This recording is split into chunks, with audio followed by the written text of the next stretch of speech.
Great Tuesday. Welcome to the King Connections podcast. I'm your host, King, and I'm joined today. I'm honored to have as my guest on the show, author, as well as a psychologist, and I call her a spiritual storyteller. Welcome to the King Connection show, Pat Black-Gould. Black-Gould. Yeah, Gould. Gould. Yeah. Thank you. Welcome to the Thank you. show. I appreciate being here very much. Thank you. And as we like to get started on the King Connection show, a typical question I love to ask, just really to set the context of the show and give our listening audience an idea of the energy level we're going to bring. I'd like to ask you, in this moment, what's your spiritual energy number, being from 0, life sucks, to 10, being life is awesome? What do you fall in? Wow. Well, I've got to hit a 9.5 plus, or a touch higher, because it's I think it's there right now. There's a lot to take in and appreciate, and I think that's important. Excellent. Thank you for answering that question. I'm a 10. Yeah.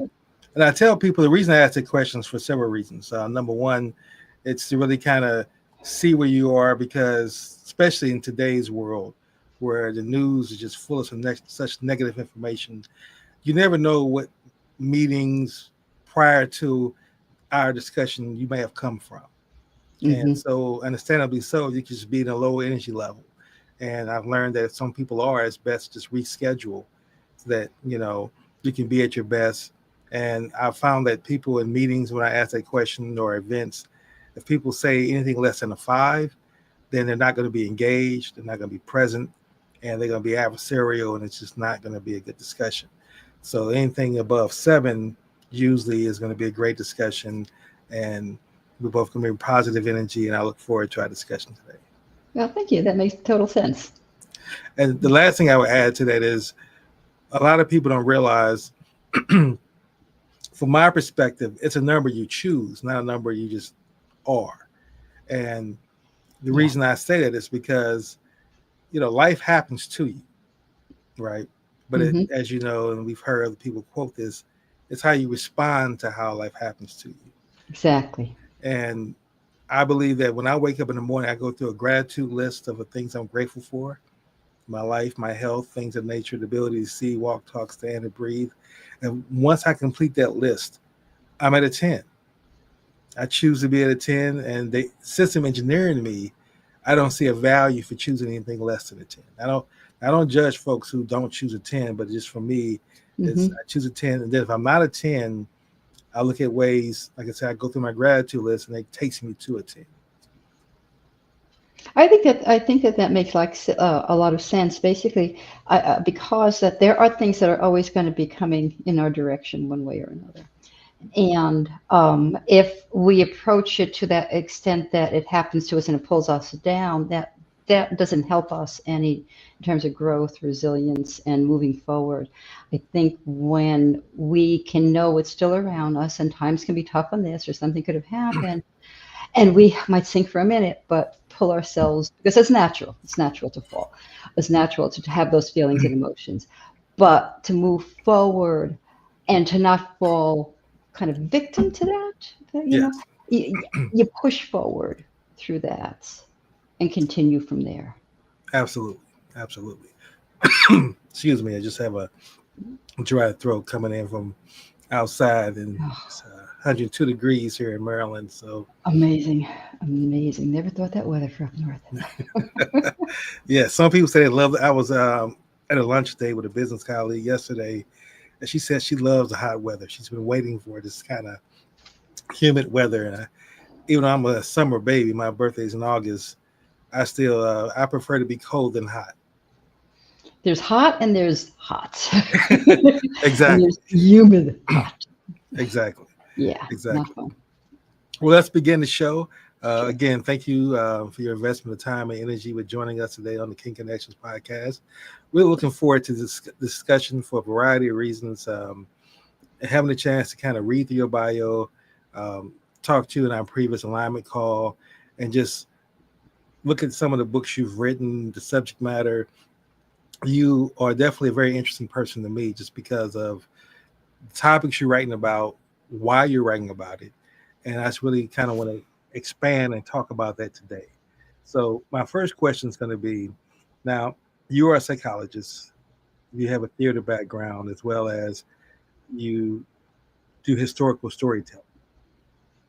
What do you feel is your higher purpose in this particular season of your life? Somehow all of those careers sort of gelled together to bring me to this interesting point, which was rather a surprise, I think, and that my way, my careers have allowed me to tell stories that I think through the years I've lived that have an impact, to want to pass on history, to want to pass on these stories for future generations to hear, and to honor the people who lived through these times, because I do have that concern Mm, that we lose our stories quickly, and just ignore the past instead of, it's here, it's alive if we embrace it and we take the time to acknowledge it and read it. absolutely, absolutely. Mhm. And within that context, what would you say about resilience and transformation really appeals to you or really draws you in?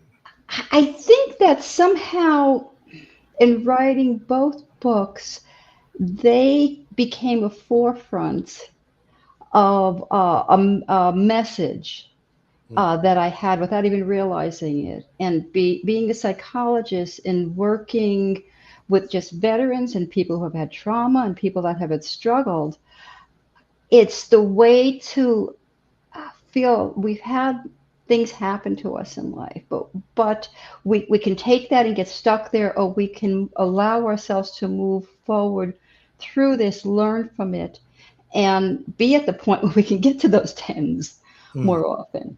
And because when we don't, it wastes all the time and energy and the sense of purpose that we can have to be there for others, to help others. If we're not holding ourselves up, how do we support all those around us? absolutely, absolutely. Now, as a psychologist, I guess maybe you go through the training to learn this part, but I always been curious, how do you, and this is something I wrestle with every on a daily basis, when you have conversations with family or friends or colleagues or just anyone, and they bring negative energy, they come and unload their issues, their pain on you.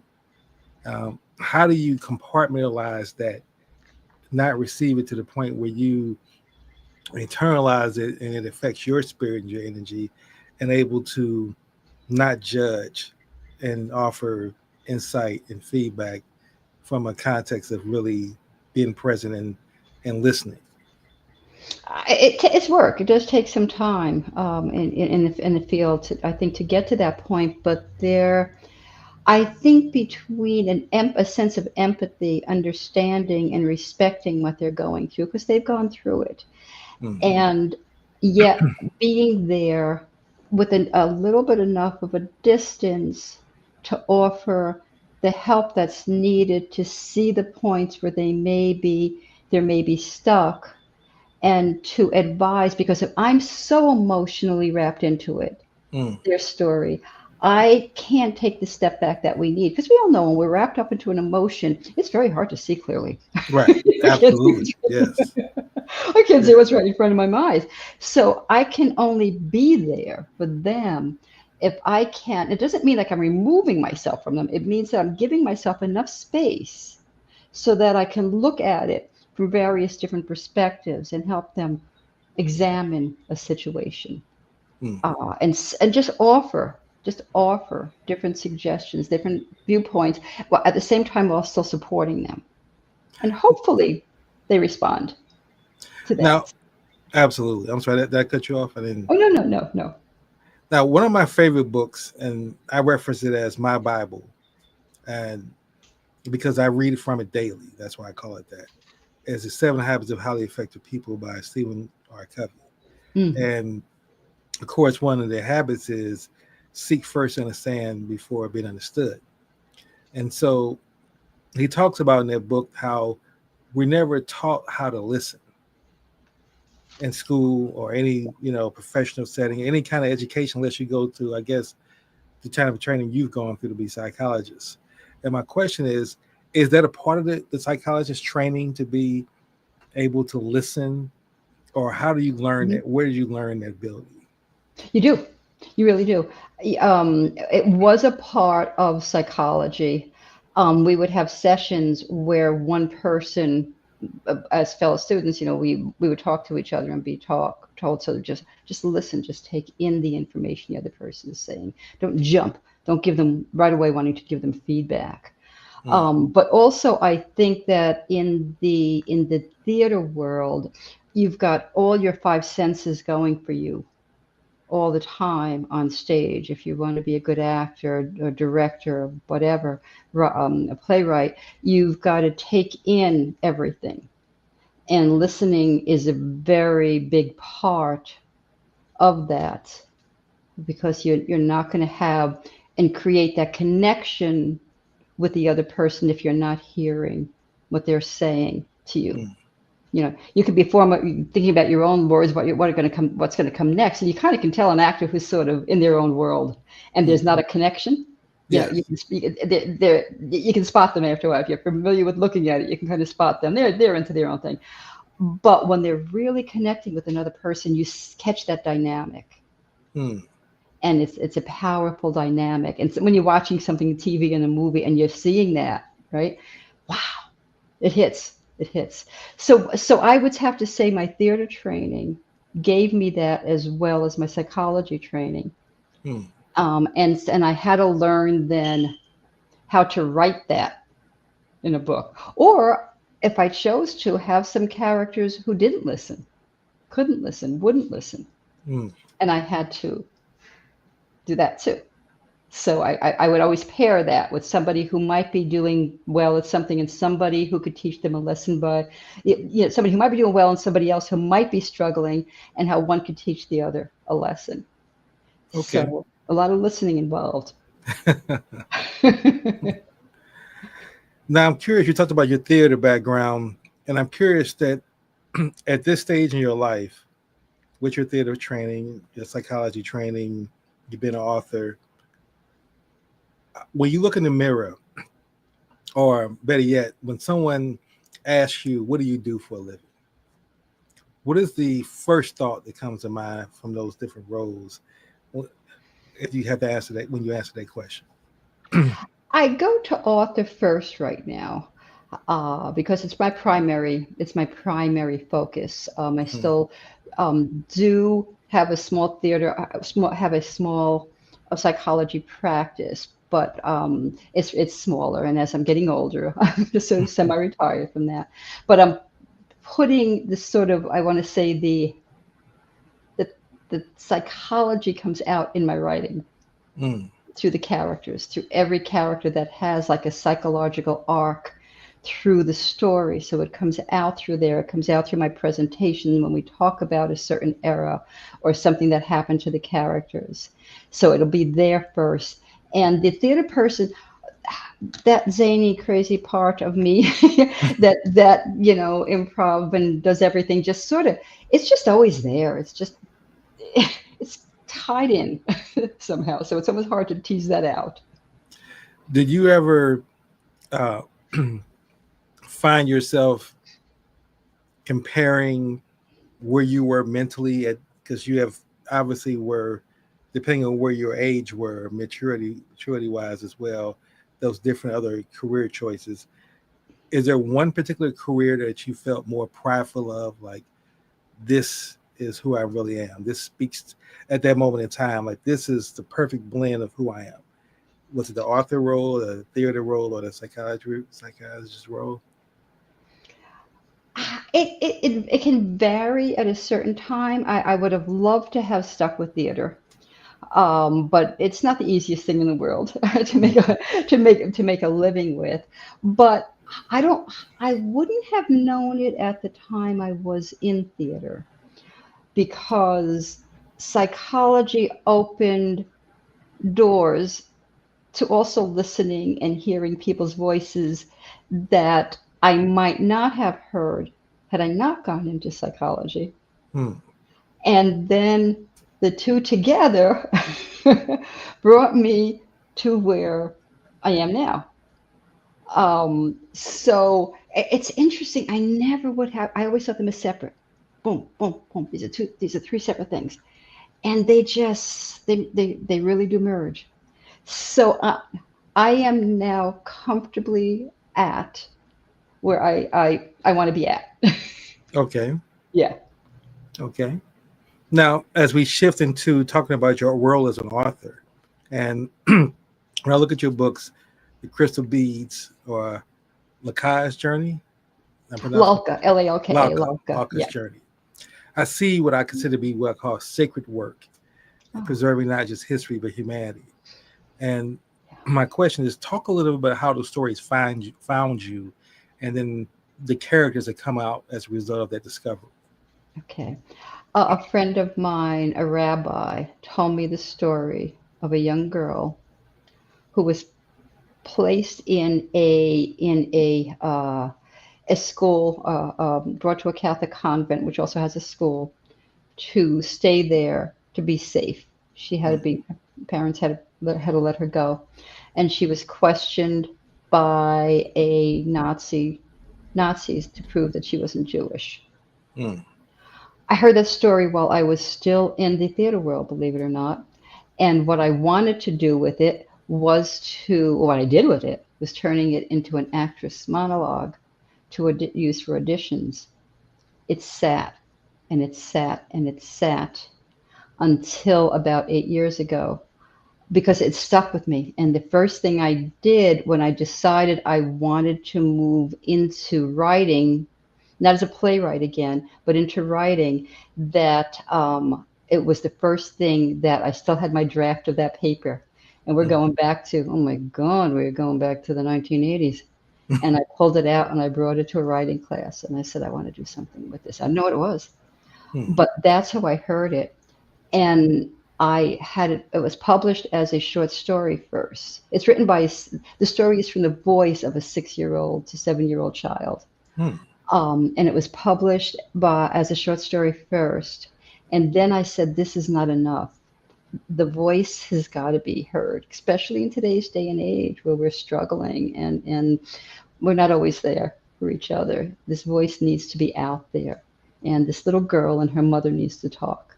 mm. That's when it turned into what I call a children's book for all ages. And actually, it's more like for about fifth grade on to older, because I think that's the level that can really understand it. Mm. And um, it was illustrated by a woman who was a third generation Holocaust survivor.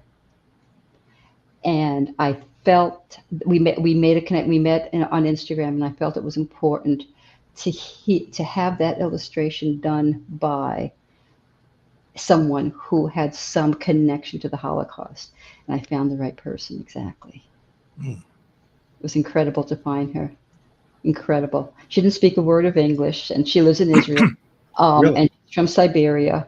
And in the afterword of the book, I had her grandfather, who escaped the Nazis from the Ukraine and moved to Siberia just before the Nazis came and attacked his village. And I put his story in the afterword of the book so that people from all generations can hear the real words of a survivor. I felt I wanted to bring it through the generations. So you're being in touch with a little girl, but you're being also in touch with a real survivor of the Holocaust. And you had a third generation Holocaust survivor illustrate the book. And I also had comments in there from a rabbi who was a second generation survivor as well. So I went through all the three generations.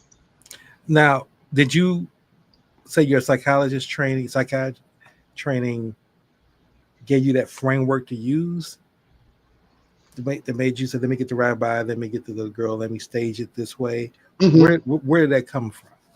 Very, very much so. Being used to theater, I'm like, oh my gosh, what do I do? How do how do I create this? And how do I create trauma acceptable enough for younger generations to read? How do I frame that so it wouldn't overly frighten that? Hmm. So I thought about at what age level someone could handle what was happening in the book. In the real story, the child had a gun held to her head. Wow. I removed that. I didn't want to go there. So I was very careful at finding the right balance in the wording and in the tension of where she's confronted and her getting through that and surviving that and her being cared for and accepted by the nuns who took her in, so that there was enough there of the resilience in her ability and people that were surrounding her to take care of her, to make it work in the framework of a story for as young as around a fifth grader or so, to and also for all ages up. It was a lot of work really getting that framed right. It took I some can time. imagine. Yes. Yeah, yeah. And now I'm really curious because a lot of your stories are really character driven, and you definitely work to humanize your characters so that their humanity shows. And my question is, do you find yourself when you're writing having conversations out loud with your characters to really talk this out and see the humanity in them, and before you actually begin to put that story down on paper? Oh yeah. Oh yeah. Not only do I talk to them, some of them I become. Mm, I have to play them. I had to become Lalka. I had to get on the floor. I had to get small. I had to mm, feel her. mm, I had to feel the mother hold her and say goodbye. mm. Um, in Broken Angels, well, I am Kate. I am the lead in that one, so I can kind of do me pretty well. But it's fictional, but it's me. Albie, I had to get sort of and the acting brought me out to the physicality, but I didn't know him until I took a walk with him one day, Mm. and we're walking and we're talking and we're just, people must have thought I was a little bit unusual walking down the street. But I'm in a rural area, so not many people saw me. And he talked to me, and he told me I wasn't stuck somewhere. And I knew where I was going to go with it, but he told me what had to happen. And Mm. my characters, he told me what had to happen, and what happened, I did not want to put in the book. Mm. Um, I had to let it happen. And what happened is actually what happened to my real cousin Albie, Mm. which is he's based on. And when I accepted that, I had a book. Until that time, I didn't know. I was going to take part of the journey with him, and I was going to stop from there. So yeah, they talked to me. Grandma talked to me. My parents talked to me. All the characters in their talk, and they will. And if they don't like something, they're going to tell me. Mm. They're going to tell me. For our listening audience, give us a synopsis of Broken Angel. Broken Angels starts in the late 1950s when the world was more just had strict sort of social norms, kind of confined social norms, and explodes into the 1960s and early 70s, where our world turned into just color and upside down, and we follow this family through this time frame when the characters change and grow as they age. Two cousins that are very close knit. Albie always knowing what he wanted to do to his life and go into the military. That was gung ho GI Joe from the day he was born with combat boots on. He Mm. knew that. Kate had no problem with that, but she was worried because he's going in during a war that she protests. Mm. So two characters take these parallel lives. She doesn't know what she wants to do with her world. She doesn't want the norms of you only have certain choices as women at that point in time to go, and she didn't like any of them, but she didn't Mm. know what she wanted to do. Mm. And so he's on one side of the war, she's on the other side. She's going more into the sort of hippie route. He's ready to join the military. And the division, that divide in them, is really symbolic of what the divide in our country was at that time. Mm. And we see how two sides had difficulty connecting with each other. We had a divide. And so that was a very strong theme through it. And can they get past this? Can their love for each other get past that? Can we survive? Can they survive that? So that covers, that covers a lot of it. And then something happens in Kate's life that turns her world upside down. And through her going through the 60s and 70s as women's lib and women's roles are starting to slowly change, and she starts to find her voice slowly. Hmm. Eventually she connects with veterans, and she starts hearing the stories of veterans and what they've gone through. And I don't want to give too much of the underway, but she it really has a strong impact on her. And so she starts to listen Hmm. because she was a stubborn little girl. She wanted to get her voice heard throughout the book, and it was constantly squelched. First she struggled with the nuns in school. She had opinions and ideas, but she couldn't get them out. It was like, just do what you're told. Here's what you do. This is what you're supposed to do. So she never could find that voice. And given the age she came up, and it was like women's voices were not that heard. So finally she comes out to like, okay, I'm finding my place. I'm finding my voice. And we see how the family goes through those generations. Go through history changing, and the resilience needed to keep going through a very tumultuous time. Hmm. Beautiful, beautiful. Now, I'm curious, as you're writing these characters, particularly in the book, do you find yourself having to catch yourself from listening or find the need to listen in different roles? Like, okay, I'm going to be a psychologist right now and have this conversation with the character and analyze them from this perspective. Or I'm going to be a theater actor right now and I'm going to use that background to really understand the role they're in so I can become the character. You find yourself kind of going back and forth between those two Yeah. experiences? Yeah, I have to play them. I have to play them out. I have to play them out. A very tough story of a Vietnam vet, and vets told me their stories. They were wonderful to tell me their stories, and they let me share them. And I one of the veterans gave me a story, and he was told, and there's religion in the book in the extent that they were raised very Catholic, and sin was very much an issue. What is sin? What's the impact of sin in your life? What does it mean to be good? What does it mean to commit a sin?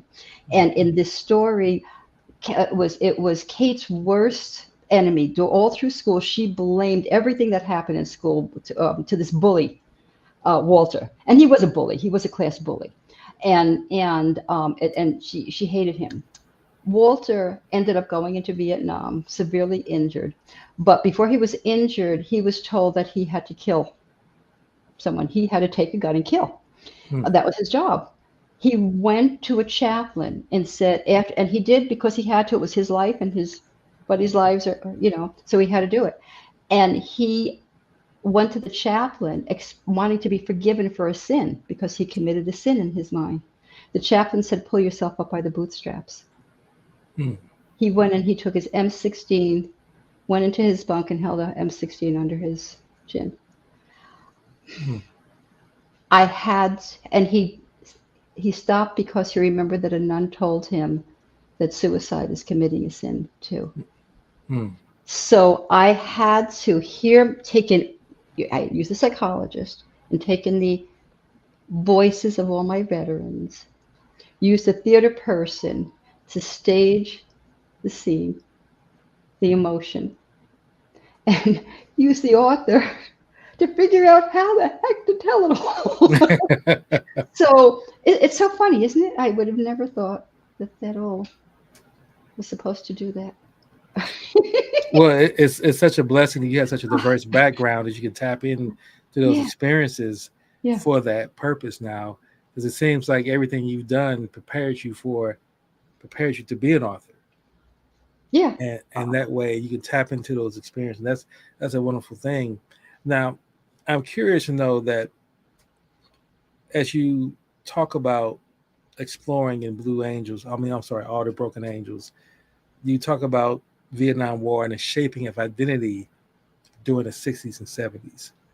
And I'm curious, how important do you see identity being in, especially as a psychologist as well? How important do you see our identity in shaping who we are as individuals and our outlook and behaviors that we do in life? And identity takes so many different shapes and forms in the sense of what is, how we see ourselves, what is our role, or what is our gender, what is our nationality, what is our race. Mm. And so there's a lot of different components in that. And it plays a deep part of culturally who we are, and very likely a lot of our belief systems as well, how we were treated because of what our identity might have been, and how we view that world right now. So it shapes us very much, and it plays all the way through Broken Angels. There is a woman on in Broken Angels, Mrs. Farkas, who was this holy roller in church every day, but she would sit on her step, holding rosaries in her hands and yelling and screaming at everybody, cursing people out. And she hated these people, and these people are worse than those people, and these people are this, and these people are that. And Kate, in her little mind, is like, but you go to church and you do that. So how come and why? Yeah, so she couldn't put those two together. And Mm. what happened to that individual that caused her to being that way? What was that identity? And Kate had never heard people talk like that before. They're cursing this one out and cursing that one out and cursing this group of people, and she didn't understand that before. So it's really how we learn about that and what we hear from others to understand what that meant. Mm. And she goes and asks her grandmother, what does this mean? What does that mean? And grandma's going, you're hearing her say, what words? And then trying to educate a young child, because we learn those things only because we hear them when we're taught by them, or our parents tell them it's okay to like people. No, you have to hate this person. This person's skin color, this person's accent, where this person came from, means that you can't connect with them. You can't do that. So I try to bridge the gap with growing up of acceptance of people. We may all be different, but way inside, in both books, that's the what unites us. Sister Teresa says in the Crystal Beads, what unites us is stronger than anything that could divide us. So I try to play. I use that message in both books Mm. to try to see if I can get that across to move people forward, especially in difficult times. We need to hear more of that. Absolutely. Absolutely, we do. So much so that I'm aligned with you completely.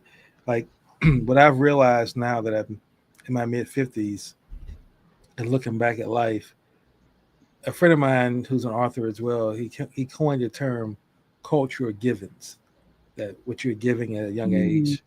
And I remember my first identity that I was given was you're a boy. Uh, Yeah, you're a male child. So that's yep. your identity. And then the next identity that I was given was your race, my race. And then it became, as I got older, it became my career. And I've looked at myself as I've gone through these different identities and taken them on. And my race was always superseded all the other Yeah. identities. So I'm a black boy, Yeah. I'm a black engineer, I'm a, so and so forth. And when I realized that race, I was identifying so much by race that it it definitely changed my lens as I looked at other people. Because if I see myself as a black man, then I'm going to see you as the opposite of that. If I come across you, I Mhm. will see you as a white Mhm. woman, and then I'm gonna have all my biases that I have about white women in my mind when I meet you. And then you have to try to prove to me unknowingly that you're not the image of the white woman I have in my head without knowing what that is unless I tell you. And Yes. that game brings such a awkwardness and I would say uncomfortable way that we're going to be able to conversate and even connect with one another if we're Yeah. able to connect. And as I got older, reading those books, as I said before, I realized that my identity now is being a human being and being fully human. Once I identify as that, then I see other people as human beings, and I see the humanity in you. I don't see a white woman in front of me that I'm wondering what's her thoughts about Black people, and is she prejudiced and all those things. And that was transformational for me, to have those different identity shifts and to be where I am right now. And I have such rich conversations with people from all around the world. And I got a conversation with a woman today in Switzerland that I never would have been able to have 10, 15 years ago if I stayed with my identity being Black. And I realized that for me, that's a description of who I am, but it doesn't define me. And so with that being said, and this is a question I'm throwing at your psychology experience and background, what do you think causes people to transform the different identities? Is it something that's typical of a traumatic experience that forces us to reckon with that? Or just from your experience, what have you seen that makes people kind of question their identity and realize that maybe my identity is holding me back from being the best person I could possibly be? I think it can be a hard and long process for some, because there's a way that I think some people can use an identity that, and I see this a lot. I was also a forensic psychologist, so I work in the prison system also, and sometimes I would see a lot of people who, and trying to treat, incarcerated, many incarcerated people, it would be more of a, but it's this one's fault, this one made me kill him. This one made me. I mean, this one did this enough and caused this to happen, and so the blame. It's not just incarcerated individuals, but I did see that a lot in that system. There are many others as well, but that couldn't take a responsibility enough to remove themselves and their choice in terms of you, but you still did this action. Do you take responsibility for that? And you can't make a change unless you accept and may have acceptance that, you were the reason for this happening. And how do you make change in that identity if you want to grow, if you want to move past that? How do you do that and accept I did something wrong, or some in that case, in the case of those types of individuals. In the case of others who have had trauma or something that keeps them stuck, you gotta be vulnerable. You gotta accept a vulnerability, and it's sort of like with AA, AANA, anyone's. There is something, whatever a higher power might be. This isn't working for me. I have to surrender, and I have to accept that there may be something above me, whatever that we want to use that to stop this pattern, to break this pattern in me. So I have to surrender. I have to give up. And I don't see that as a weakness. I see that as a strength. Because the only way you can do that is to say, I'm taking on a challenge. I'm challenging myself to do this. But it's hard. Yes. It's hard. King, I just noticed my power switch is low. I forgot to plug this in. Can I take a quick second here and grab that? Well, actually, we're going to take our break right now. So it's a perfect time for our break. And we're going to have a word from our sponsor, and we pick back up on the other side. The playbook for growing a local business online is simple. Capture new leads, conversationally convert those leads into sales, turn those customers into positive reviews, and then reactivate those customers into repeat buyers. And that's exactly what our platform does. In order to consistently generate new leads, you first need to be found. The quickest way to get search engines like Google to put your business at the top of search results is by having a steady flow of positive reviews. With our platform, you can show up in search and stand apart from your local competition by easily collecting new customer reviews through text. But getting found is only the beginning. Most consumers choose the first business that responds to them. So unless you start conversations with potential customers almost instantly, they'll go somewhere else. That's why we make starting conversations with website visitors as easy as clicking a button, connecting you instantly through text message so the conversation doesn't end when they leave your website. And we bring all your leads, no matter where they come from, into a single conversation stream that supports text, email, video messaging, Google Business Chats, and even Facebook and Instagram DMs, so you can respond faster and more efficiently than ever. When it comes to turning all those conversations into customers, we make collecting payments just another convenient part of the combo, so you get paid faster no matter how they prefer to pay. Next, you'll want to turn your new customers into happy reviews, which is a snap with our new review request quick actions. The more conversations and customers you generate, the easier it becomes to drive repeat business. We make reactivating contacts into customers as easy as, yup, you guessed it, the push of a button. With bulk actions, you can send out text and email campaigns to generate new sales whenever you have a new update, promotion, or story to tell. We make modern online marketing simple. Let's start growing your business today.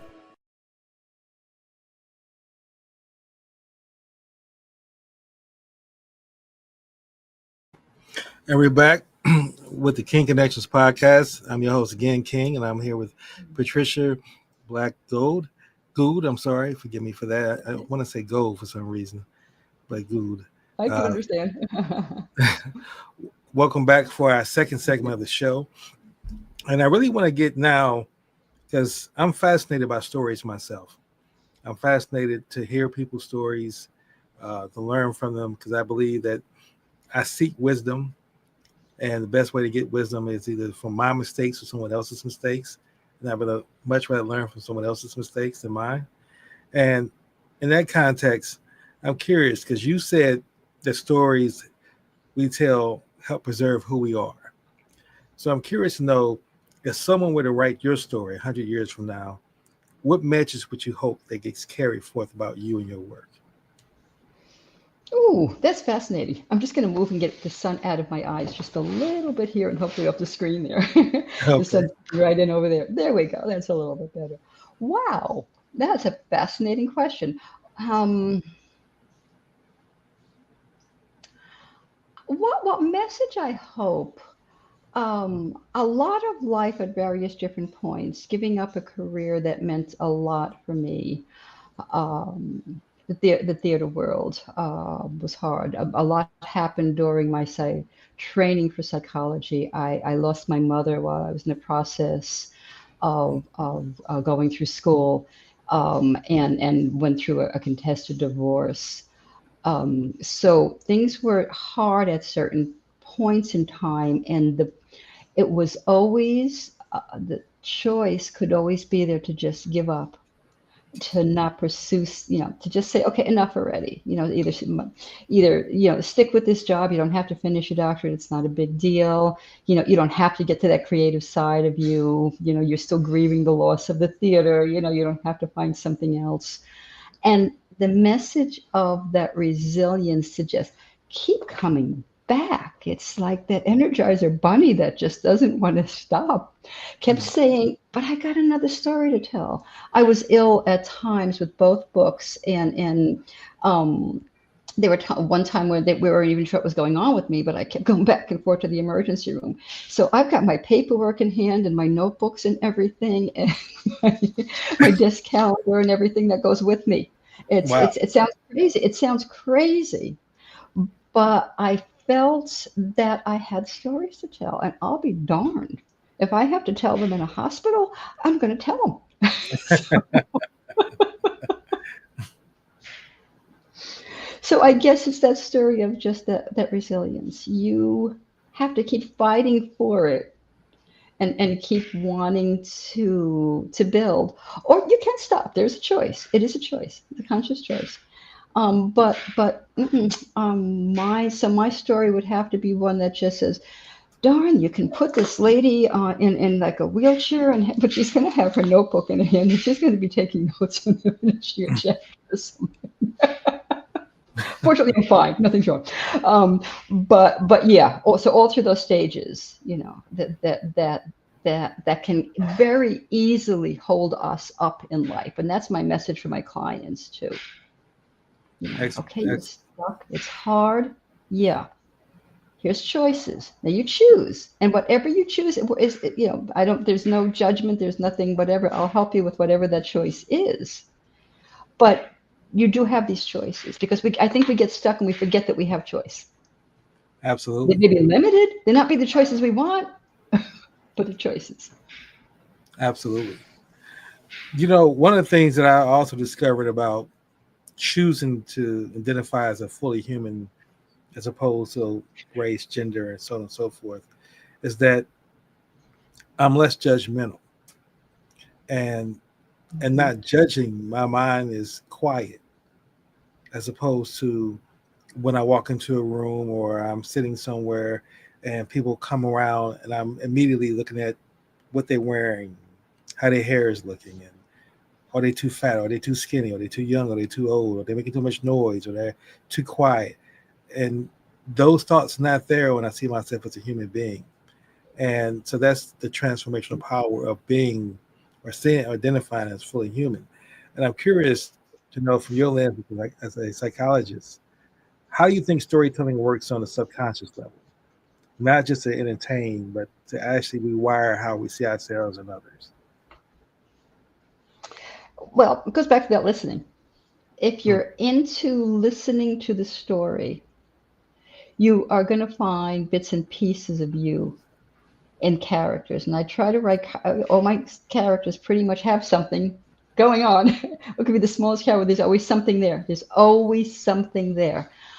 And you will see yourself in one of them or more of them, and recognize you're not necessarily alone in what you're going through.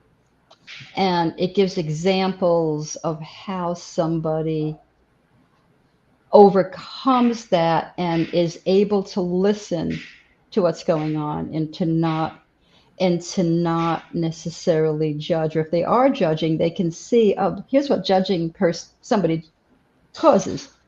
Because Kate was judgmental. Like I said, she hated this Walter with a passion, and everybody's saying there's another side. There's a reason why some of the bullying, why this happened to him. There's a reason.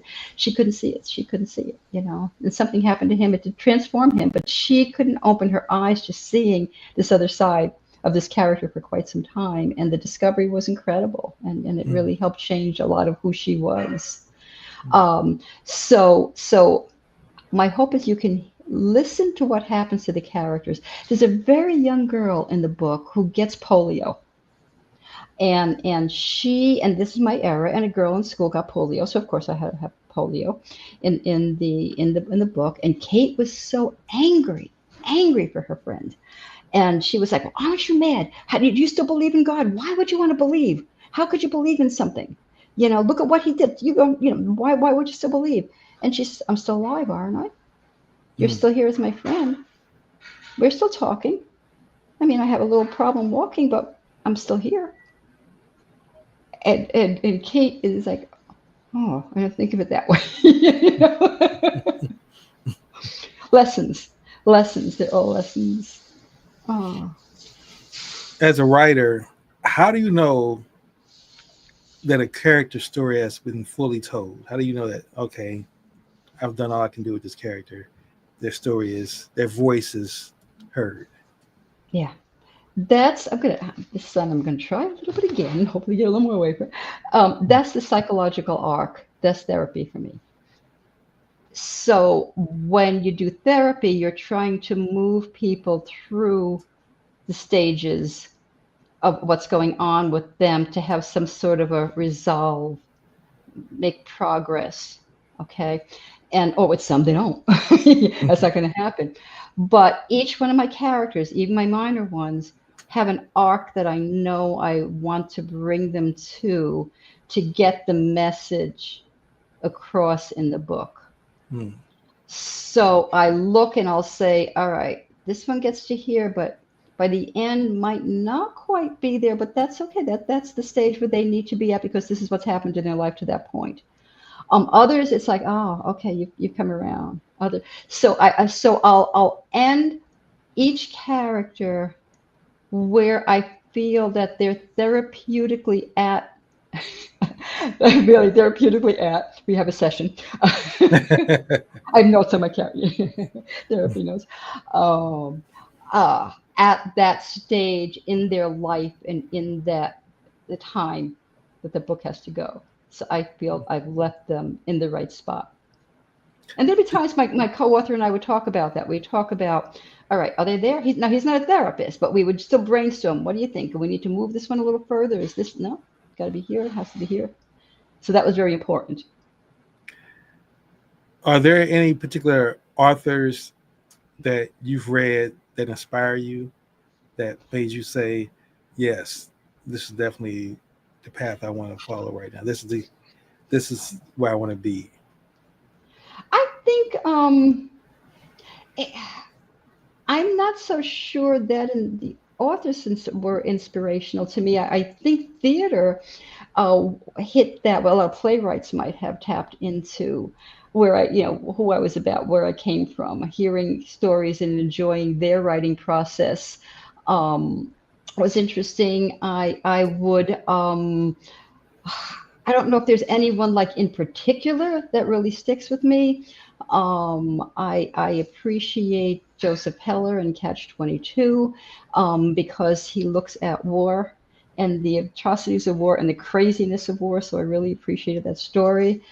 His work, I appreciate Kurt Vonnegut for his sort of zany, kooky, but social commentary work. Tennessee Williams, Neil Simon for their depth in working with characters. There's a comedian in me that I went as a playwright. I did a lot of comedy, and the one-liners that Neil Simon used to always throw with such zingers. Larry Gelbart, who wrote MASH and who wrote the play Funny Thing Happened on the Way to the Forum, and the MASH series and the MASH movie. His writing has that mix of that humor and pathos that I absolutely love. So I think for me, the inspiration comes from not just authors, but writers, screenwriters, stage writers, playwrights. So various different sources, I think. And we're getting down to our last couple of questions. And one of the questions I'm always interested in is that for me, I got this idea from Napoleon Hill in his book, Think and Grow Rich. He talks about having a council of elders, and he would have this imaginary meeting with his council of elders. And there were folks from his past, whether it was Winston Churchill and Napoleon Bonaparte, all these folks that he admired, and he would have these long sessions where he would actually have these discussions with his council of elders. So I'm curious, if you had to choose a council of 5 elders, they don't have to be 5, it could be less than 5. Mm-hmm. Who would they be and why that you would want to have a conversation with? And they could be even people present that you would say, if I just had my druthers, I could talk to anybody for wisdom or counsel, who would they be? Yeah, this might sound strange, but who comes to mind is of the people who molded me. My grandmother, my mother, my father. As I was writing the book, I realized their wisdom. My grandmother coming over to the country at an age where she was 16 all alone and couldn't speak a language, and tried to make it by herself. My mother, who ended up having to be a factory worker, but that was what was there for her at that time, and struggled with some mental health issues through her life. My father, who was the oldest of a bunch of children and went into the army very young and got got shot in the Bible that was in his breast pocket, and had to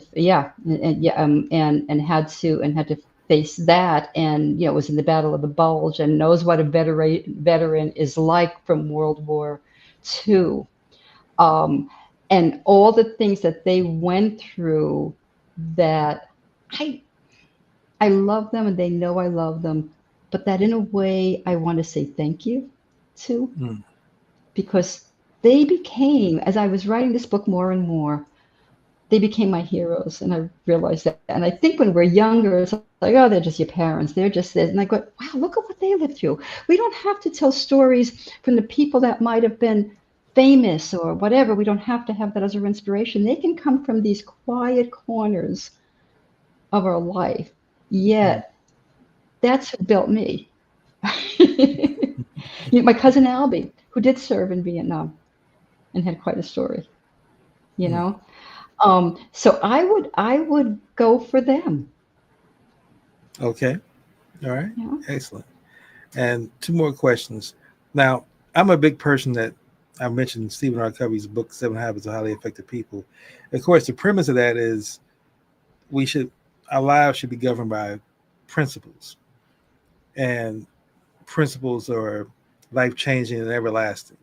And so for me, I came up with 7 core principles to govern my life. For example, wisdom, love, faith, integrity, serving. Those are all some of my core principles. And I'm curious, um, do you have any core principles that govern your life that you look at and say, this is how I operate, this is who I am?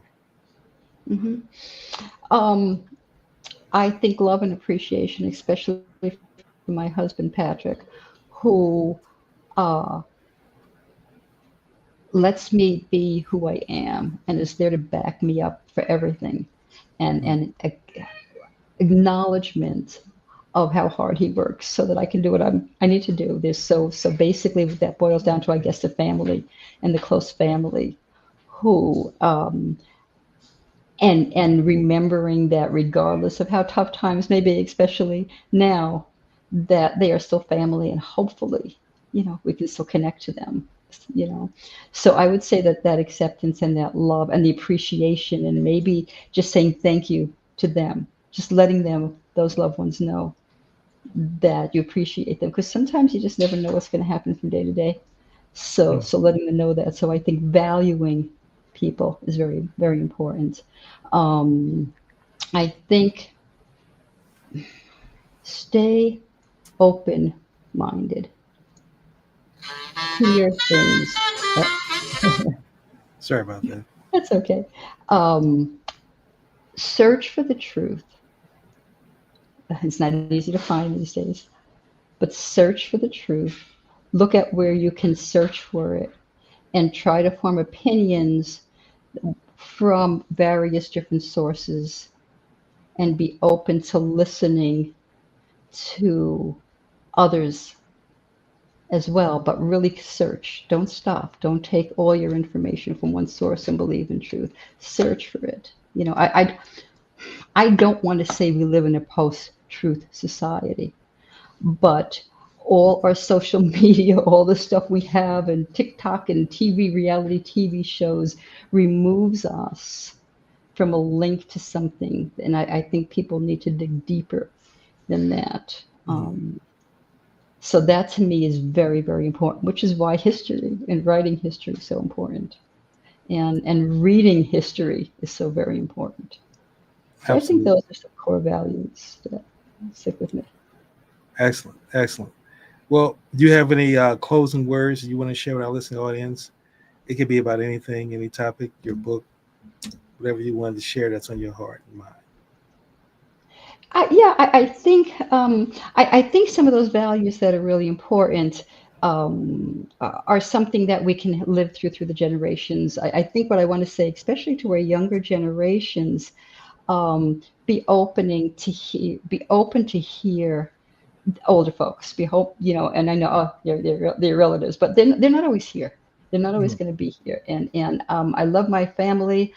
Did I always say everything I wanted to say to them? Did I always give them that? There are many times I said, if I only mention this, if I only, um, they're here for you. And just remember that they're not always here, and be there for them. Listen to them. Listen to the wisdom of ages, Mm. your family history. whatever that is, because again, and as I said at the beginning, embrace it, embrace because basically mostly everything that's happened already happened in the past. So we live in history. Things might change and get tweaked slightly, okay? But the history does repeat itself in good ways and in bad ways. So hear what people coming before you have to say, because you learn from that. Get that wisdom. I believe it wholeheartedly. Wisdom. That's the word. That's wisdom. That's how you can acquire it. Yeah, don't operate in the back. You're not going to get it on Twitter or whatever the heck we call things right now. You get that from past generations. Absolutely. I completely concur. Well, as we close out our interview, please share any contact information you want our listening audience to know where they can buy the book, or websites or anything else you want to share. And just to let our listening audience know, when we post this, I'm going to have your links that you give us in the actual description as well. Sure. Okay. Yeah, obviously, you can reach me at patblackgould.com. That's my website. You can hear a bit about me there. And you can find me on Amazon. Both books are located on Amazon. My Facebook page, under my name. Everything's under my name. Instagram and LinkedIn. All those sources are there. Not only Amazon for my book, you can basically any online retail store you can find my work. Excellent. And reach my website if you want, and there's a place where you can just drop a line and say hello. That's fine. Excellent. Well, Pat, again, thank you for being a guest on the King Connections podcast. You've been wonderful. Thank you for being present, for being who you are, writing the stories that you've written, and continue to be the best version of yourself that you are. So thank you for that. Oh, I thank you so very much, King. I really appreciated this opportunity. It was a wonderful conversation. Thank you. Same here. And to our listening audience, until our next episode of King Connections podcast, let's all strive to be more fully human. And you have a blessed and productive remaining part of your day, Pat. You too. Take care now. Bye.